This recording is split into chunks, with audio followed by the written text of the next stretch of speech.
In the 1970s, Venice was a diverse, working-class neighborhood where, for some, surfing and skating was a way of life. In the movie Lords of Dogtown, Jay Adams, Tony Alva, and Stacy Peralta perform gender, especially masculinity, spatially. In this video essay, we will demonstrate some of the ways that their respective athleticism, actions, and desires relate to both their identities as youth coming of age and to the shaping of their spatial environments.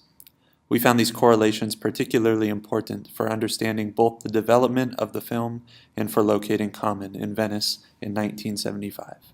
Throughout the film, Tony tries to establish himself as the alpha male through claiming territory and competitive dominance over those around him.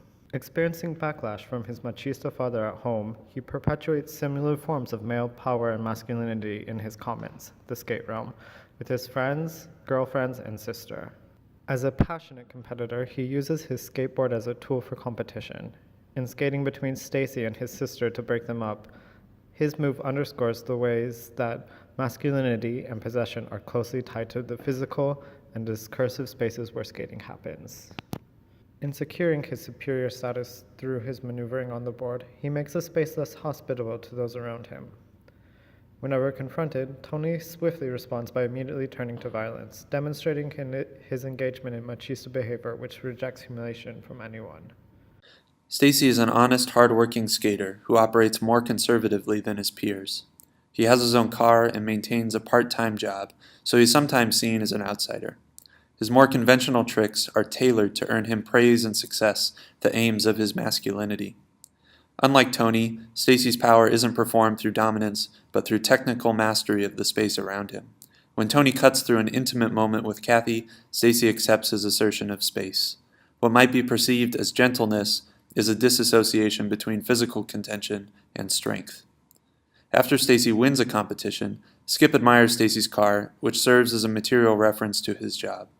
Without boasting or teasing, Stacy asserts his manhood and claim to the commons through his job, his girlfriend, and his victory in the competition. Jay is more creative and more reckless than Stacy and Tony. He refuses to harness his free spirit, and as a result, he and his mother continue to struggle financially. When approached to endorse Leaky for $10,000, he refused. Knowing what the money would mean to his mother, he still prioritized skating and his own pride. This scene depicts Jay's mischief and locates his proximity to poverty, homelessness, addiction, and mental illness in his home and on his block.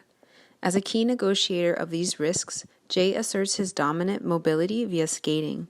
The destruction he causes on his way is a part of his gender performance. Alone and unable to destroy an already decrepit pier, Jay skates off the top and falls into the ocean. With nothing left to dominate, we see a vulnerable Jay who pushes the possibilities of skating into the ocean as if to blend them with surfing.